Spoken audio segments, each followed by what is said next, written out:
Is there an application that people fill out if they want to reach out to you to see if you guys are a good fit? I have what I call a right fit call where we kind of will meet, schedule a Zoom meeting with me, and we just have a conversation. I'll ask some questions to determine where they stand, where their financial pain points lie, and then they get a chance to know me because, I'm not going to assume that I'm always a good fit for everybody because that's not going to be the case, right? So, just make sure that we both get value. It's important that we both get value out of that first phone call. And then once we do, assuming that everything works out, I move into a free financial health assessment where I say, okay, let's move to the next step where I ask for specific information once they provide it, and I kind of do a analysis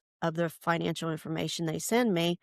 Then I can go back to them and say, okay, here is what I see. Here are your problem areas, or here's where you're doing really well, and just highlight some issues that I think they need to work on and combine that with whatever their goals are. Yeah, and it's like they get an objective expert to come in and look at things too. Because I know it for myself, like, sometimes when you're too close to something, you can't see the forest for the trees. Oh, very true. Yeah. Y And me too with my own personal situation. Sometimes I have to step back and say, "Oh, Tina, wait a minute. If this was a client, what would you do?" Yeah, I like Yeah. But yeah, that's you're what exactly right. yeah. So, they get the benefit of someone with the expertise and knowledge that you have that can be objective and look at things and really spell it out. Like, here's where we are, here's what we need to do, here's what we need to improve, and then actually take those steps.